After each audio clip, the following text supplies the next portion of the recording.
तो जितने भी विद्यार्थी बिहार बोर्ड से क्लास 11th में वर्तमान में अध्ययन कर रहे हैं, तो प्यारे बच्चों, जैसा कि आप सभी को पता है कि इस महीने नवंबर में आपका सेकेंड टर्मिनल एग्जाम चल रहा है। तो यहाँ पर देख सकते हैं मेरे पास क्लास 11 के विद्यार्थियों का मैथ का ओरिजिनल क्वेश्चन पेपर नवंबर मासिक परीक्षा का आ चुका है। और इससे पहले मैंने आपको है ना फिजिक्स और केमिस्ट्री का क्वेश्चन पेपर दिया था। प्यारे बच्चों, 100% वो क्वेश्चन पेपर ला रहा होगा, क्योंकि जो भी इस चैनल के माध्यम से दिया जाता है वो 100% ओरिजिनल क्वेश्चन पेपर होता है। और आज की इस वीडियो में आपको है ना मैथ का पूरा जो है ना ऑब्जेक्टिव के साथ सब्जेक्टिव का आंसर की बताने वाला है। ठीक है, तो अगर आप चैनल पर नए हैं तो चैनल को सब्सक्राइब कर लीजिएगा, वीडियो को लाइक कर दीजिएगा। ठीक है, और चलिए हम स्टार्ट कर लेते हैं, ज़्यादा समय नहीं लेंगे। तो इसी प्रकार जो है ना आपको प्रश्न पत्र 25 नवंबर को देखने को मिलेगा। यहाँ पर सबका सेट कोड की 121 और 327 रहेगा। जो भी विद्यार्थी साइंस लिए उनका जो है 121 रहेगा। जो विद्यार्थी आर्ट्स में मैथ लिए होंगे ऐच्छिक में, तो यहाँ पर 327 होगा। ठीक है, तो यहाँ पर 1.5 घंटा का आपको समय दिया जाएगा और यहाँ पर पृष्ठ संख्या 50 पूर्णांक का आपको एग्जाम लिया जाएगा। ठीक है, तो यहाँ पर बताया जा रहा है कि 1 से लेकर 30 प्रश्न दिया हुआ, किन्हीं 25 प्रश्न का उत्तर देना है प्यारे बच्चों, तो याद रखिए। चलिए क्वेश्चन नंबर 1 के तरफ बढ़ते हैं। काफ़ी शानदार क्वेश्चन सेट किया गया है। इसमें इतना इजी क्वेश्चन सेट किया गया है प्यारे बच्चों कि मैं आपको बता दूं कि बहुत ही हौला क्वेश्चन सेट किया गया। अगर आप मन दिल लगाकर पढ़ाई करते होंगे तो आपको जो है ये पूरा 100% आप देख कर बना सकते हैं। ठीक है, डायरेक्ट देख कर आंसर दे सकते हैं। ठीक है, तो पहला प्रश्न है कि √-4 का जो मान होता है वो कितना होता है प्यारे बच्चों। तो याद रखिएगा, इसका मान जो होगा वो ऑप्शन यानी कि प्लस माइनस जो ना 2 आयोटा निकलेगा, यानी कि ऑप्शन नंबर बी होगा राइट आंसर। ठीक है, सभी विद्यार्थी नोट करेंगे, एक का right answer option number B होगा राइट आंसर। ठीक है, चलिए 2 नंबर प्रश्न है कि आई प्लस में आयोटा वाई दिया हुआ। ठीक है, इसका मान पूछ रहा है। ठीक है, मॉट में दिया हुआ, इसका मान जो ना ये किसके बराबर होता है। तो 2 का राइट आंसर प्यारा बच्चों याद रखिएगा, 2 का राइट आंसर ऑप्शन नंबर यानी कि क्या होगा, तो √x² + y² यानी कि ऑप्शन नंबर यानी कि सी होगा राइट आंसर। ठीक है, सभी विद्यार्थी नोट करेंगे, 2 का राइट आंसर ऑप्शन नंबर यानी कि सी होगा राइट आंसर। ठीक है, आगे बढ़ते हैं। अगला प्रश्न 3 नंबर प्रश्न है, सम्मिश्र संख्या z बराबर जो ना दिया हुआ है कि a प्लस में आयोटा b दिया हुआ है। ठीक है, इसका कोणांक क्या होगा। ठीक है, तो कोणांक की बात की गई है। तो प्यारे बच्चों याद रखिएगा, इसके कोणांक की बात किया गया है तो tan इनवर्स b/a हो जाएगा ऑप्शन नंबर यानी कि 3 का सी होगा राइट आंसर। ठीक है, 3 का सभी विद्यार्थी नोट करेंगे, 3 का right answer option number C होगा। चलिए आगे बढ़ते हैं। 4 नंबर प्रश्न कहता है a प्लस में x और उसके बाद पावर जो है n का मान जो है विस्तारित पदों की संख्या कितनी होगी। तो विस्तारित पदों की संख्या की बात की गई है। तो 4 का राइट आंसर याद रखिए ऑप्शन यानी कि सी होगा। ठीक है, n प्लस में 1 हो जाएगा। ठीक है, क्या होगा, n प्लस में 1 ऑप्शन यानी कि सी होगा राइट आंसर। ठीक है, चलिए 5 नंबर प्रश्न कहता है कि z बराबर जो है ना z बराबर 3 प्लस में 2 आयोटा दिया हुआ कहता है संयुग्मी जो है ना मान होगा वो कितना होगा। तो 5 का राइट आंसर सभी विद्यार्थी नोट करेंगे, 5 का राइट आंसर क्या होगा, तो 5 का राइट आंसर ऑप्शन यानी कि डी होगा राइट आंसर। ठीक है, 5 का राइट आंसर क्या होगा, 3 माइनस में 2 आयोटा हो जाएगा ऑप्शन नंबर डी होगा राइट आंसर। ठीक है, चलिए आगे बढ़ते हैं। 6 नंबर प्रश्न कहता है कि √2 माइनस में √2 आयोटा। ठीक है, यहाँ पर 2 आयोटा दिया हुआ तो इसका मान क्या होगा।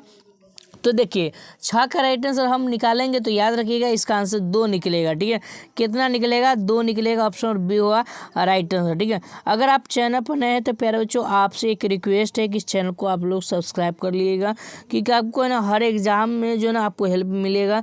और इस चैनल के माध्यम से जो भी जो ना इन्फॉर्मेशन बताया जाएगा वो बिल्कुल सटीक और सही जानकारी के साथ बताया जाता है। तो इसलिए इस चैनल को सब्सक्राइब करके वीडियो को लाइक कर दीजिएगा। ठीक है, तो चलिए आगे बढ़ते हैं। यहाँ पर 6 नंबर प्रश्न का जवाब भी होगा। ठीक है, 7 नंबर प्रश्न कहता है कि यहाँ पर दिया हुआ आयोटा 91 का मान कितना होगा। ठीक है, आयोटा जो ना 91 की मान की बात की गई है। तो याद रखिए इसका आंसर जो ना ऑप्शन नंबर क्या होगा, तो 7 का राइट आंसर ऑप्शन यानी कि डी होगा। ठीक है, कितना होगा, आई माइनस में आई हो जाए। ठीक है, माइनस में आई। ठीक है, यानी कि डी होगा राइट आंसर। ठीक है, ऑप्शन यानी कि क्या होगा, तो 7 का right answer option number D होगा। चलिए आगे बढ़ते हैं। 8 नंबर प्रश्न कहता है कि आयोटा -75 का मान क्या होगा प्यारे बच्चों। तो याद रखिएगा -75 दिया है, तो 8 का राइट आंसर सभी विद्यार्थी नोट करेंगे, यानी कि क्या होगा ऑप्शन और बी, यानी कि माइनस में 1 निकल जाए। ठीक है, ये -1 दिया हुआ, ठीक है, माइनस में 1 दिया हुआ है यहाँ पर, याद रखिएगा ऑप्शन और बी होगा राइट आंसर। ठीक है, 9 प्रश्न कहता है यहाँ पर, देखिए कहता है रूट अंडर जो ना माइनस में 9 गुने रूट अंडर माइनस में 25 का मान क्या होगा। ठीक है, तो जब इसको मान निकालेंगे तो प्यारे बच्चों याद रखिएगा इसका आंसर जो ना 9 का राइट आंसर ऑप्शन में, यानी कि ए होगा राइट आंसर। ठीक है, कितना ने होगा ऑप्शन नंबर ए। ठीक है, माइनस में 15 निकल जाए। ठीक है, कितना निकल जाएगा -15। तो क्वेश्चन नंबर 10 की तरफ बढ़ते हैं। क्वेश्चन नंबर 10 दिया हुआ कि देखिए कहता है जेड बराबर जो है ना रूट अंडर 3 प्लस में, उसके बाद जो ना आयोटा दिया हुआ कहता है का कोणांक जो होगा वो कितना होगा। तो 10 का राइट आंसर सभी विद्यार्थी नोट करेंगे ऑप्शन नंबर, यानी कि बी होगा। ठीक है, यानी कि 180 डिग्री, यानी कि π/6 रूट 3/2 होता है इसका मान। ठीक है, तो इसका मान जो ना π/6 के बराबर हो जाएगा। ठीक है, चलिए आगे बढ़ते हैं। 11वां प्रश्न कहता है कि x² प्लस में 2 बराबर जो ना 0 दिया हुआ। ठीक है, तो यहाँ पे x का मान पूछा निकालने के लिए, तो जैसे हम x का मान निकालेंगे तो x बराबर जो ना यहाँ पर जो ना -2, तो यहाँ से निकालेंगे x, यानी कि स्क्वायर था ना, तो x निकालेंगे तो रूट अंडर -2 हो जाएगा। ठीक है, तो यहाँ पर ऑप्शन नंबर यानी कि सी होगा। ठीक है, याद रखिए ऑप्शन नंबर क्या होगा, सी होगा राइट आंसर। ठीक है, चलिए बढ़ते हैं। अगला प्रश्न 12वां प्रश्न कहता है कि दिया हुआ है एक्स जो ना एक्स का मान 2 रखेंगे ना, जिसमें जो ना ये मान किसके बराबर होगा, तो ये आपको बताना है। तो लिमिट दिया हुआ ना, लिमिट एक्स का मान 2 रखना है। ठीक है, तो 12 का राइट आंसर याद रखिएगा ऑप्शन नंबर क्या होगा, तो 2 होगा, क्योंकि जैसे हमें 4 माइनस में x दिया हुआ तो इसका मान 2 रखेंगे, तो 4 में से 2 जाएगा तो क्या कितना बचेगा, 2 ना बचेगा। ऑप्शन नंबर ए होगा राइट आंसर। ठीक है, चलिए आगे बढ़ते हैं। 13वां प्रश्न कहता है कि 11C4 दिया हुआ। ठीक है, तो इसका मान पूछा। ठीक है, तो इसका मान क्या होगा जल्दी से बताइए।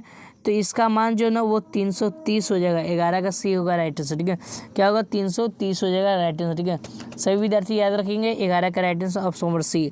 चलिए आगे बढ़ते हैं। 8 और 18 के बीच समांतर माध्य कितना होता है, तो हम क्या करेंगे इसको दोनों को जोड़ देंगे, तो 8 और 18 26 हो गया, और समांतर माध्य बोला है तो काट देंगे तो 13 हो जाएगा। ऑप्शन नंबर यानी कि सी होगा राइट आंसर। ठीक है, चलिए आगे बढ़ते हैं। यहाँ पर 14वां प्रश्न हो चुका है। 15वां प्रश्न देख लीजिए, कहता है 1,4,16,64 का सार अनुपात कितना होगा। ठीक है, तो सार अनुपात की बात की गई है, तो हम लोग क्या करेंगे 15 का राइट आंसर देखेंगे तो 4 निकल जाएगा। कितना निकलेगा, 4 निकल जाएगा ऑप्शन, यानी कि बी होगा राइट आंसर। ठीक है, क्वेश्चन नंबर 16 की तरफ बढ़ते हैं। 16वां प्रश्न दिया हुआ है कि यहाँ पर लिमिट दिया हुआ है एक्स का जो है मान 0 रखना है। ठीक है, और उसके अनुसार इसका मान tan x/x का मान निकालना है। तो 16 का सभी विद्यार्थी नोट करेंगे, इसका आंसर क्या होगा। सो जल्दी से बताइए 16 का राइट आंसर क्या होगा। तो जी बिल्कुल ऑप्शन और यानी कि बी होगा राइट आंसर। ठीक है, 16 का राइट आंसर क्या होगा, ऑप्शन और बी। चलिए आगे बढ़ते हैं। 17वां प्रश्न कहता है d/dx और e⁻x का मान कितना होगा। तो 17 का सभी विद्यार्थी याद रखेंगे ऑप्शन यानी कि सी होगा। ठीक है, e⁻x ही होगा। ठीक है, e⁻x ऑप्शन यानी कि सी होगा राइट आंसर। ठीक है, चलिए आगे बढ़ते हैं। यहाँ पर 18वां प्रश्न कहता है कि x का मान जो है यहाँ पर a रखेंगे, तो इसका मान जो है x⁻6 माइनस में a⁻6 बटा में x माइनस में a का मान कितना होगा प्यारे बच्चों। तो यहाँ पर 18वां प्रश्न का जवाब क्या होगा, 18 का जल्दी से बताइए इसका सही उत्तर। तो 18 का राइट आंसर यानी कि 6 a⁻5 हो जाएगा, ऑप्शन बी होगा राइट आंसर। ठीक है, सभी विद्यार्थी याद रखेंगे ऑप्शन बी। चलिए आगे बढ़ते हैं। अगला प्रश्न कहता है d/dx जो ना x के पावर जो ना माइनस में 3 दिया हुआ। ठीक है, तो इसका मान क्या होगा। तो 19 का सभी विद्यार्थी याद रखेंगे, इसका आंसर जो है ना ऑप्शन यानी कि सी होगा राइट आंसर। ठीक है, क्या होगा ऑप्शन सी, माइनस में 3x के पावर माइनस में 4 हो जाएगा। ठीक है, 20वां प्रश्न दिया हुआ गौर से देखिए, कहता है कि 4x और उसके बाद जो ना छोटा दिया हुआ है, 4x का मान जो होता है वो 20 से छोटा है। ठीक है, तो यहाँ पर जो जीरो छोटा जो ना उधरे मान आएगा, तो इसका आंसर 4×5 = 20 हो जाएगा, यानी कि ऑप्शन बी हुआ राइट आंसर। ठीक है, क्या होगा ऑप्शन बी, 20 का राइट आंसर ऑप्शन बी होगा राइट आंसर। ठीक है, चलिए आगे बढ़ते हैं। अगला प्रश्न कहता है कि 5 आयोटा का मान कितना होगा। 5 आयोटा का मान जो होता है जब इसको हम गुना करेंगे ना, 4 गुने उसके बाद जो ना 3 गुने इस तरह से गुना करेंगे तो 120 निकलेगा। कितना निकलेगा, 120 निकलेगा। ठीक है, चलिए याद रखिएगा ऑप्शन बी, डी होगा राइट आंसर। ठीक है, ऑप्शन नंबर क्या होगा, डी, 120 यहाँ पर दिया हुआ। ठीक है, 120। चलिए कोई बात नहीं, क्वालिटी बढ़ा लीजिएगा अगर आपको दिखेगा नहीं। ठीक है, कहता है d/dx जो ना, और यहाँ पर ऊपर x² दिया हुआ। ठीक है, तो d/x² का मान कितना हुआ। ठीक है, तो dx² दिया हुआ। ठीक है, उसके बाद जो ना dx का मान क्या होगा, ये क्वेश्चन आपको दिया है, गौर से देखिए। तो इसका मान हम निकालेंगे तो कितना निकलेगा, जल्दी से बताइए। तो 22 का राइट आंसर सभी विद्यार्थी नोट करेंगे, ऑप्शन नंबर ए हो, ठीक है। 2x निकल जाएगा, ठीक है, कितना निकलेगा 2x, ठीक है, सभी विद्यार्थी नोट करेंगे, ऑप्शन नंबर ए। चलिए आगे बढ़ते हैं। 23 नंबर प्रश्न कहता है कि 2x² प्लस में 1 बराबर जो है 0। अब यहाँ पे x का मान पूछा है निकालने के लिए, ठीक है, तो यहाँ से निकालेंगे 2x² बराबर जो है माइनस में 1, तो यहाँ से निकालेंगे x² बराबर जो है -1/2, तो यहाँ पे x² रूट अंडर में जो है -1/2, ठीक है। तो हम यहाँ पर क्या करेंगे, इसका मान निकालेंगे तो 1 का स्क्वायर जो ना 1 हो जाता है, ठीक है, और √2 का 2 है रह जाए, ठीक है, तो 1/2 हो जाएगा, ठीक है, 1/2 हो जाएगा, ठीक है, क्या हो जाएगा 1/2, 1 क्या होगा 2, ऑप्शन नंबर यानी कि सी होगा राइट आंसर, ठीक है, ऑप्शन नंबर क्या होगा सी होगा राइट आंसर, ठीक है, 23 का right answer option number C. चलिए आगे बढ़ते हैं। अगला प्रश्न कहता है कि d tan x dx का मान क्या होगा, तो 24 का राइट आंसर सभी विद्यार्थी नोट करेंगे, ऑप्शन नंबर यानी कि सी होगा, ठीक है, सेक स्क्वायर x हो जाएगा, ठीक है, 24 का right answer option number C. चलिए आगे बढ़ते कहता है कि 6p4 दिया हुआ इसका मान पूछा है, ठीक है, तो 360 हो जाएगा, प्यार बच्चों याद रखिएगा, 6p4 दिया हुआ तो 360 हो जाएगा, ठीक है। आगे बढ़ते हैं, कहता है 2025 और C0 दिया हुआ इसका मान कितना होगा, तो इसका मान जो है 0 होगा, यानी कि 26 का राइट आंसर क्या होगा, ऑप्शन नंबर ए होगा राइट आंसर, ठीक है, सभी विद्यार्थी नोट करेंगे ऑप्शन नंबर ए।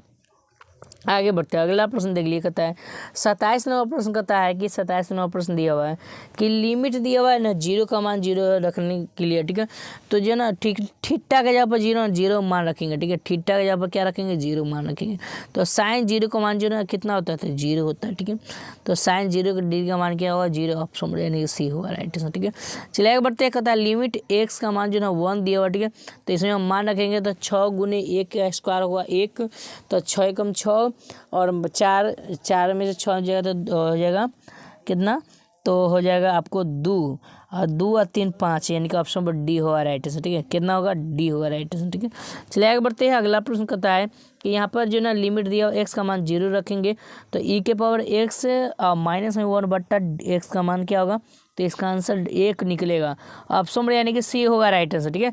चलिए आगे बढ़ते हैं। अगला प्रश्न प्यारे बच्चों यहाँ पर आ चुका, कहता है लिमिट दिया हुआ ना x का मान 0 रखना है, तो यहाँ पर साइन 2 गुने 0 रखेंगे बट्टा में 2, तो इसका मान क्या होगा, तो ये होगा 0 अब बट्टा में 2, ठीक है, तो 0 का मान 0 सब यानी कि 0 हो जाएगा, ऑप्शन यानी कि ए होगा राइट आंसर, ठीक है। तो इस तरह से हम टोटल 30 प्रश्न देख लिए प्यारे बच्चों। अब हम आपको बता देते हैं इसका ऑब्जेक्टिव और सब्जेक्टिव का आंसर जो ना किस प्रकार आप देख सकते हैं, डाउनलोड कर सकते हैं, पूरा जो ना मैं आपको पूरा प्रोसेस बताऊँगा, वो सारा अपडेट मैं कर दिया हूँ वेबसाइट पर। तो चलिए उसके लिए आपको गूगल में आना है।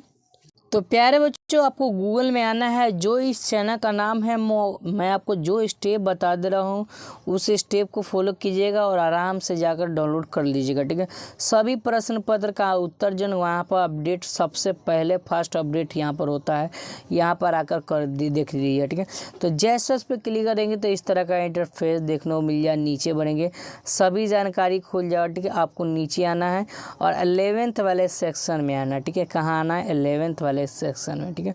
तो जैसे 11th वाले सेक्शन में आएंगे तो पहला आपको पोस्ट दिख रहा है ऊपर, ठीक है, कि Bihar board 11th math second terminal exam November 2024 answer key, ठीक है, इस पर आपको क्लिक कर देना है, ठीक है। जैसे इस पर क्लिक करेंगे तो देखिए 100% जो यहाँ पर देख सकते हैं ओरिजिनल क्वेश्चन पेपर दिया गया है, गौर से देख सकते हैं, ठीक है, ओरिजिनल क्वेश्चन पेपर दिया गया है, ठीक है। तो मैथ का तो नीचे बढ़ेंगे और सभी जानकारी यहाँ खुल जाएगा, ठीक है। एक एक जानकारी आपको पढ़ना है तो पढ़ लीजिएगा, ठीक है। रूटीन डाउनलोड किए हैं तो रूटीन देख लीजिएगा कि कब से कब तक आपका परीक्षा है। यहाँ से पूरा ऑब्जेक्टिव का आंसर की पूरा अपडेट कर दिया गया है, गौर से देख सकते हैं, ठीक है। यहाँ पर लिखा हुआ है कि मैथ है सेकेंडरी एग्जाम जो है सेकेंड टर्मिनल एग्जाम दिया हुआ है उसका ऑब्जेक्टिव का आंसर दिया गया, ठीक है। नीचे बढ़ेंगे और यहाँ पर सब्जेक्टिव का आंसर मिल जाएगा, यहाँ से क्लिक कीजिएगा तो डाउनलोड कर सकते हैं। अपडेट होता रहता है तो इसलिए जो ना आप बार बार आइएगा, आराम से जो है इस पर क्लिक कीजिएगा तो यहाँ से अगर आपको अपडेट मिल जाएगा तो कर लीजिएगा डाउनलोड, या आपको यहाँ पर ऊपर मिलेगा, ठीक है, यहाँ पर ऊपर मिलेगा तो यहाँ से भी आप देख सकते हैं। नीचे बढ़ेगा मैथ का जो ना क्वेश्चन पेपर चाहिए तो यहाँ पर डाउनलोड लिखा हुआ है, इस पर आपको सिंपल क्लिक करना है और डाउनलोड कर सकते हैं। ठीक है, तो यदि आपको वीडियो पसंद आए तो वीडियो को लाइक कर दीजिएगा, चैनल पर नए तो चैनल को सब्सक्राइब कर लिया। और प्यारे बच्चों मैं आपके लिए बहुत सारा मेहनत कर रहा हूँ। ठीक है, तो इसलिए जो है इस चैनल को आप लोग जो है शेयर भी कर दीजिएगा दोस्तों के पास, और चैनल को सब्सक्राइब करके रखिएगा ताकि आपको है ना आगे भी हेल्प मिलता रहे। तो फिर मिलते हैं नेक्स्ट वीडियो में, तब तक बहुत बहुत धन्यवाद।